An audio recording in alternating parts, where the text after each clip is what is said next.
Folded Lisa into the shape of a Tetris block and stuffed her into the car. Then, using the same method, he squeezed Bart, Maggie, and Marge into the vehicle one by one. But just as he was about to get in himself, he realized there was no room left for him. He had no choice but to ask a passerby for help, and that person used a baby sling to carry Homer on their chest. This gave Homer an unprecedented sense of security. However, on the way home, Maggie suddenly had an accident in the car. Ew, Mom, I think Maggie fudged her Huggies.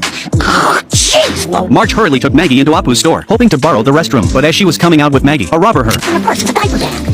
It looks like a purse. That's why I bought it, but it's really... Shut up! The robber stole Marge's pearl necklace, leaving her with severe psychological trauma. When Homer learned what happened, he immediately called the police, hoping the sheriff would catch the terrible robber as soon as possible. Homer prepared many weapons for Marge, hoping she could use them for self-defense. Marge drove to Apu's convenience store, but just as she finally decided to get out, Hi, Mrs. Simpson! No, I never spray around. Even my boogers are spicy. she panicked and ran back home, determined not to leave until the robber was caught. To help Marge overcome her fear, her family wrapped her entire body in protective gear. Bart and Lisa held sticks to clear the way for her, while Homer pushed her wheelchair from behind as they left the house. But Homer suddenly noticed a wasp nest nearby. To help Marge feel less anxious, Bart set up a mini Apu convenience store for her at home. But before Marge could even feel happy, Milhouse suddenly appeared with a gun. I'm a robber! All this does is shoot bubbles. Hiding in the basement, Marge noticed Homer's fitness equipment and tried lifting the dumbbells. She ended up falling in love with working out, and after a long period of training, Marge even developed six-pack abs. Marge tasted the soup she had made herself and realized she had added too little lemon. Thinking about this, she ran straight out of the house. It was the first time Marge had left home since the incident, but she wasn't afraid at all. Instead, she felt her entire body filled with strength. Excited, Marge dashed out, announcing to everyone that she had overcome her fear. Unexpectedly, she ran straight into the robber. What you been up to? Living in fear? Not anymore!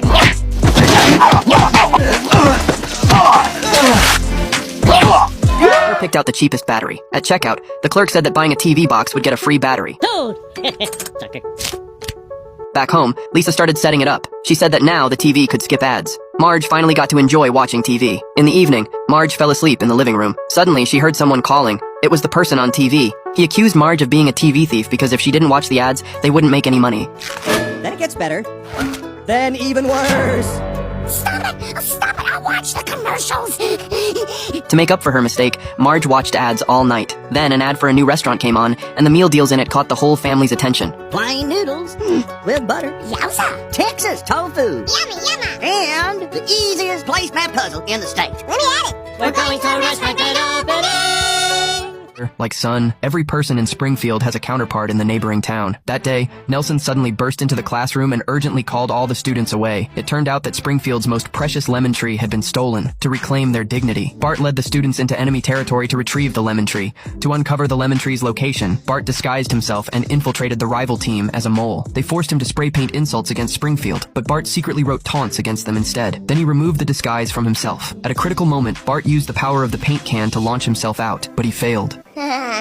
You're dead. Hey look! Someone's attractive cousin! Bart seized the chance to grab a skateboard and escape their encirclement. Soon after, Bart stumbled upon a lemon lying on the ground. He had successfully located Springfield's lemon tree, but it was heavily guarded by patrolling guards. Just then, the parents arrived and found the children. They stole our lemon tree! I don't care what excuse you've got. You're gonna lemon tree! They attempted to resolve the situation through negotiation, but the opponents mocked Homer for looking foolish. Homer tried climbing over the gate to confront him, but failed. With no other option, they had to leave. On the way home, Bart had a brilliant idea. He grabbed the steering wheel and illegally parked at the hospital entrance. Soon, the vehicle was towed to the parking lot by attendants, so they easily obtained the lemon tree. But when Bart opened the door, the alarm suddenly sounded. That's okay, son. I'll take care of him.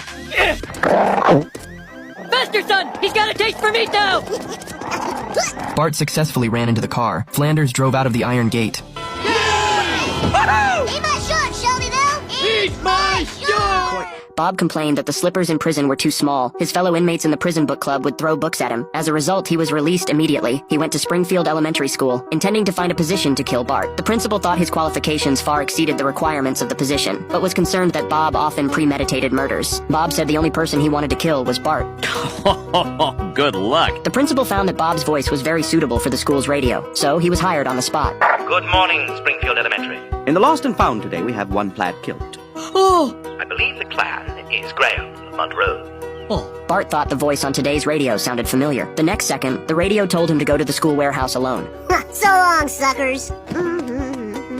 When Bart walked into the small room, a group of bats suddenly rushed out. Bob appeared behind him, but Bart was not afraid of Bob at all, because every time he finally sent Bob to prison. This time, I cannot fail.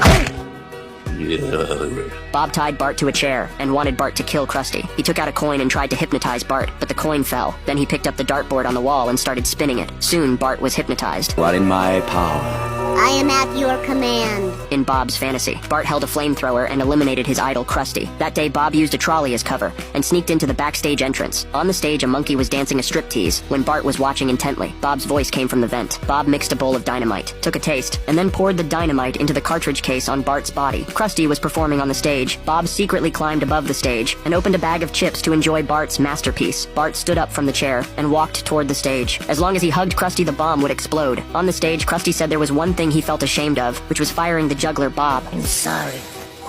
Oh, Bob, you repaid my abuse with raw hatred. Oh, that sweet, funny man. Bart immediately walked to the center of the stage. Bob began to regret it and shouted from the back of the crowd, but it was too late. At the critical moment, the monkey snatched the bomb from Bart and threw it into a room.